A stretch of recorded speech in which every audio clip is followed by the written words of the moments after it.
ამბობენ, ძველი მტრობა ნელდებაო, მაგრამ ილია თოფურიასა და ხაბიბის გუნდს შორის ცეცხლი ისე გუგუნებს. ჩვენმა მატადორმა, რომელიც ახლა ქვემსუბიტი წონის featherweight მეფეა, ისეთი რამ თქვა, მთელი დაღესტანი ფეხზე დააყენა. აბა წარმოიდგინეთ, ილიამ განაცხადა, მსუბუქ წონაში რომ ავიდე, იქაურობას თავდაყირა დავაყენებო. რა თქმა უნდა, ამას ისლამ მახაჩევი, რომელიც ახლა უკვე სხვა სიმაღლეებზე იყურება, ასე მარტივად არ შეხვდებოდა. მაგრამ ილია ხომ იცით, ვისაც არ იცნობთ, გეტყვით, ეს ბიჭი სიტყვას ჯიბეში არ ინახავს. რატომაც არა, წონა ადრეც შემიცვლია და კიდევ ვიზამ. მახაჩევი დიდი მებრძოლია, მაგრამ ენას მეტად ბევრს ატარებსო. აი ასე პირდაპირ და დაუნდობლად მიახალა. როცა სიტყვები მუშტებზე მეტად მტკივა. აქ კი ნამდვილი საგა იწყება. ხაბიბის გუნდი ხომ ერთი დიდი ოჯახია და როგორც კი ილიამ ხმა ამოიღო, მაშინვე ძმობა ჩაერთო საქმეში. პირველი უსმან ნურმაგომედოვი გამოხდა. ქუჩაში როდის გიჩხუბია ევროპელო ბიჭო, დაცინვით კითხა ილიას. მაგრამ ილიამ ჩვენებური ხასიათით ისეთ ადგილას დაარტყა, სადაც ყველაზე მეტად ტკივათ. სტეროიდებზე და დოპინგზე ჩაეკითხა. აბა წამლებს როგორ მოიხმარო. აი აქ უკვე სიტუაცია ისე დაიძაბა, თითქოს ჰაერში ელექტროობა გაჩნდა. ისლამ მახაჩევიც იძულებული გახდა ჩარეულიყო. ინტერვიუში სცადა, ვითომ სიტუაცია დაეწყნარებინა, მაგრამ მაინც თავისი გაატარა. თოფურიამ თავის წონას მიხედოს, ქამარი ერთხელ მაინც დაიცვას და მერე ილაპარაკოსო. ვაჟკაცური პასუხი და ოქტაგონის პერსპექტივა. ილიას პასუხმაც არ დააყოვნა. მე არანაირ ზღვარს არ კვეთავ. უბრალოდ შენი გარემოცვა ცდილობს ისეთი რამ დააშავოს, რასაც მერე ვეღარ გამოასწორებენო. მოდი ბავშვური გარჩევები გვერდზე გადავდოთ და როგორც ზრდასრულმა კაცებმა ოქტაგონზე გავარკვიოთ ყველაფერიო. აი ესაა ნამდვილი კაცური მიდგომა. რატომ უნდა ვლანძღოთ ერთმანეთი სოციალურ ქსელებში, როცა შეგვიძლია გალიაში შევიდეთ და იქ ვაჩვენოთ ვისი სისხლი უფრო დუხს. თუმცა მოდით რეალისტები ვიყოთ. ხავიერ მენდესი, ლეგენდარული მწვერთნელი, ამბობს, რომ ეს ბრძალა ჯერ შორსაა. წონებს შორის სხვაობა, სხვადასხვა გეგმები, მაგრამ ხომ იცით, UFC-ში არაფერია შეუძლებელი. წარმოიდგინეთ ეს ბრძოლა. თოფურიას ტექნიკა და სისწრაფე მახაჩევის დაღესტანური ჭიდაობის წინააღმდეგ. ეს არ იქნება უბრალოდ სპორტი, ეს იქნება ომი. და კიდევ ერთი რამ, არ დაგვავიწყდეს არმან სარუკიანი. თუ უსმანიც გადმოვა UFC-ში, მაშინ მართლა ხაბიბისა და კონორის დროინდელი ცეცხლი დაინთება. თქვენ რას ვფიქრობთ? ვის მხარე ხართ ამ დაპირისპირებაში? ილიას თავდაჯერებულობა უფრო მოგწონთ თუ მახაჩევის სიმშვიდე? მეგობრებო, მოდით გულწრფელად ვთქვათ. მაქს ჰოლოვეიის კაცია, რომლის ყურებაც არასდროს მოგბეზრდება. მისი რეკორდი 27 მოგება და 8 წაგება შეიძლება ვიღაცისთვის ციფრებია, მაგრამ დააკვირდით ვისთან წააგო.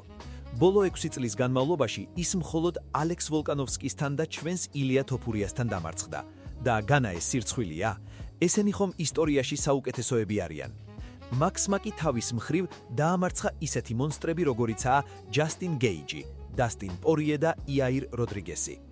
ბევრს ეჭვი ეპარებოდა, როცა ჰოლოვეიმ წონა აინაცვლა და მსუბუქ დივიზიონში ავიდა. გახსოვთ UFC 300? ის ბიჟური ნოკაუტი გეიჯისთან ბოლო წამზე? აი მან ყველამ პირი დააღო. მერე იყო პორიე, რომელიც მაქსმა ისე დაშალა, თითქოს სავარჯიშო ტომარა ყოფილიყო. მე მაშინაც გითხარით, რომ ჰოლოვეი ამას იზამდა და ბევრი არ მეთანხმებოდით. აბა ახლა სათხართ.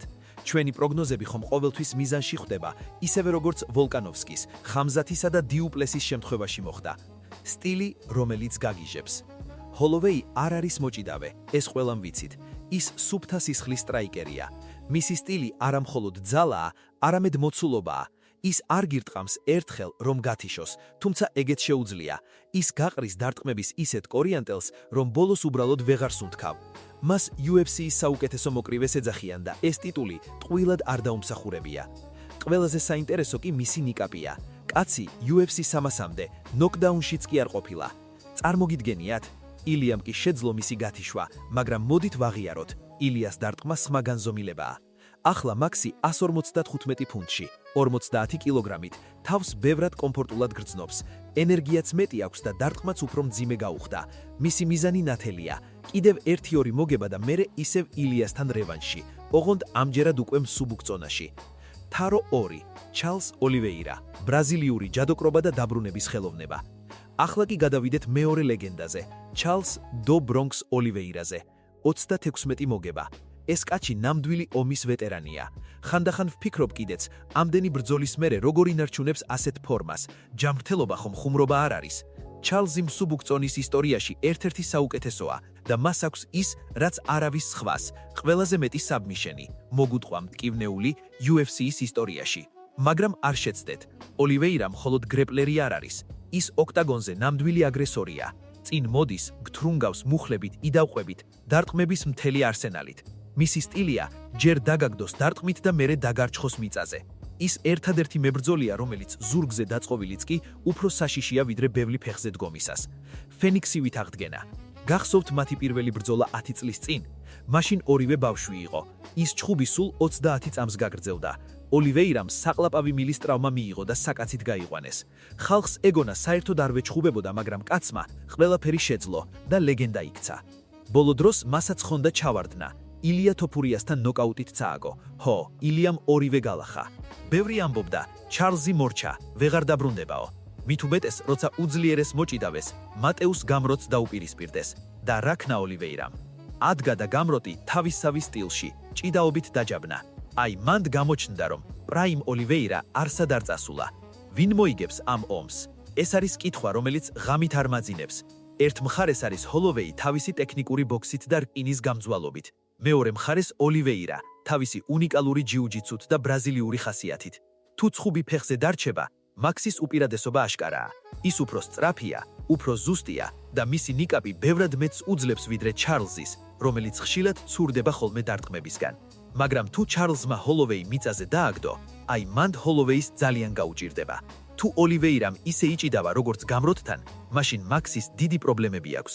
ჩემი პირადი პროგნოზი: გული ჩარლზისკენ მიმიწევს, მაგრამ გონება მეუბნება, რომ ჰოლოვეი ამას ნოკაუტით ან მსჯაჯების გადაწყვეტილებით მოიგებს. ის 155 ფუნტში ძალიან ძლიერია და მისი დაცვა ჭიდაობისგან საგრძნობლად გაუმჯობესდა. ახლა კი გადავიდეთ მეორე ლეგენდაზე, ჩარლზ დუ ბრონქს ოლივეირაზე. 36 მოგება. ეს კაცი ნამდვილი ომის ვეტერანია. ხანდახან ვფიქრობ კიდეც, ამდენი ბრძოლის მერე როგორ ინარჩუნებს ასეთ ფორმას. ჯანმრთელობა ხომ ხუმრობა არ არის.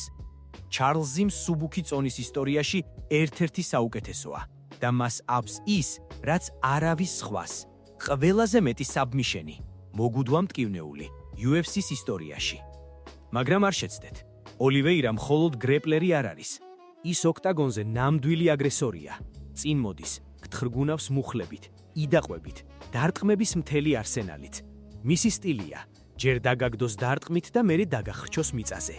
ის ერთადერთი მებრძოლია, რომელიც ზურგზე დაწოლილიც კი უფრო საშიშია, ვიდრე ბევრი ფეხზე დგომისას. ფენიქსივით აღდგენა. გახსოვთ მათი პირველი ბრძოლა 10 წლის წინ? მაშინ ორივე ბავშვი იყო. ის ჩხუბი სულ 30 წამს გაგრძელდა. ჩარლზმა საყლაპავი მილის ტრავმა მიიღო და საკაცით გაიყვანეს. ხალხს ეგონა საერთოდ ვეღარ იჩხუბებდა, მაგრამ კაცმა ყველაფერი შეძლო და ლეგენდად იქცა. ბოლო დროს მასაც ჰქონდა ჩავარდნა. ილია თოფურიასთან ნოკაუტით წააგო. ჰო, ილიამ ორივე გალახა. ბევრი ამბობდა, ჩარლზი მორჩა, ვეღარ დაბრუნდებაო. მით უმეტეს, როცა უძლიერეს მოჭიდავეს, მატეუს გამროტს დაუპირისპირეს. და რაქნა ოლივეირამ. ადგა და გამროტი თავისსავე სტილში, ჭიდაობით დაჯაბნა. აი მანდ გამოჩნდა, რომ პრაიმ ოლივეირა არსად წასულა. ვინ მოიგებს ამ ომს? ეს არის კითხვა, რომელიც ღამით არ მაძინებს. ერთ მხარესაა ჰოლოვეი თავისი ტექნიკური ბოქსით და რკინის გამძლელობით. მეორე მხარეს ოლივეირა თავისი უნიკალური ჯიუჯიცუთი და ბრაზილიური ხასიათით. თუ ჩხუბი ფეხზე დარჩება, მაქსის უპირატესობა აშკარაა. ის უფრო სწრაფია, უფრო ზუსტი და მისი ნიკაპი ბევრად მეტს უძლებს ვიდრე ჩარლზის, რომელიც ხშირად ცურდება ხოლმე დარტყმებისგან. მაგრამ თუ ჩარლზმა მაქსი მიწაზე დააგდო, აი მანდ ჰოლოვეის ძალიან გაუჭირდება. თუ ოლივეირამ ისე იჭიდავა როგორც გამროტთან, მაშინ მაქს დიდი პრობლემები აქვს. ჩემი პირადი პროგნოზი: გული ჩარლზისკენ მიმიწევს, მაგრამ გონება მეუბნება, რომ ჰოლოვეი ამას ნოკაუტით ან მსაჯების გადაწყვეტილებით მოიგებს. ის 155 ფუნტში ძალიან ძლიერია და მისი დაცვა ჭიდაობისგან საგრძნობლად გაუმჯობესდა. თქვენ რას ფიქრობთ, მეგობრებო? ჩარლზი დაახრჩობს მაქს თავის ჯადოქრობით, თუ ჰოლოვეი მორიგ მასტერკლასს ჩაატარებს და BMF კამარს დაასაკუთრებს? დაწერეთ კომენტარებში. მე კი შემდეგი თემისთვის მოვემზადებ, რადგან UFC-ში დასვენება არავის იცის.